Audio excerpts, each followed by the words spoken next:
আজকে আমরা অটোক্যাড সফটওয়্যারে পোলার অ্যারের কাজটা দেখাবো। প্রথমে একটা সার্কেল নেবেন, সি লিখে এন্টার। এখান থেকে আমরা 20 নিচ্ছি। এখন অফসেটটা নেব 3 ইঞ্চি।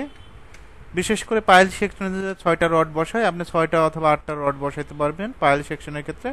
তারপর ডিও লেখে এন্টার, 0 লেখে এন্টার, 3 লেখে এন্টার।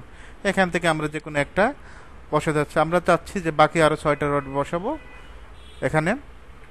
সেটা কিভাবে? এ আর লিখে এন্টার, এ আর লিখে এন্টার। এখানে ক্লিক করবেন, ক্লিক করার পর এন্টার দেবেন। এখানে পোলার জাস্ট ক্লিক। এখন এটার সেন্টার পয়েন্টটা বের করবেন, সেন্টার পয়েন্ট অটোমেটিকভাবে আসবে।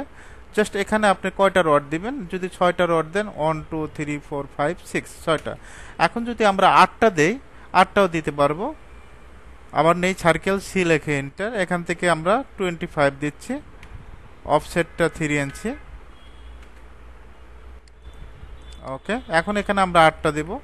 তাহলে কি দেব? ডিও লেখে এন্টার, 0 লেখে এন্টার, 3 লেখে এন্টার। এখান থেকে একটা ক্লিক করব। তারপর এ আর অ্যারে জাস্ট ক্লিক করবেন, এন্টার দিবেন। এখান থেকে বিভিন্ন ধরনের অ্যারে করা যায়, পোলার অ্যারেটাই করব। এখান থেকে আমরা সেন্টার পয়েন্টটা বের করব, জাস্ট ক্লিক।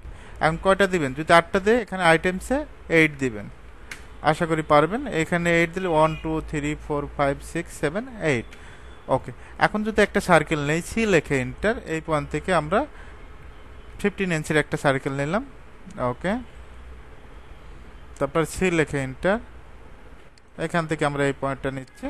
তারপর আমরা এখানে এ আর লেখে এন্টার, জাস্ট ক্লিক করব, এন্টার, জাস্ট ক্লিক। এটার আমরা সেন্টার পয়েন্টটা নেব। আর কতগুলো দিবেন? আপনি যতগুলো প্রয়োজন হয়। আমার যদি 20 প্রয়োজন হয়, 20 দিয়ে দিব। 20 এন্টার। ওকে, এভাবেই পোলার অ্যারের কাজ করে। আপনি খুব সহজেই পোলার অ্যারের কাজগুলো শিখতে পারবেন।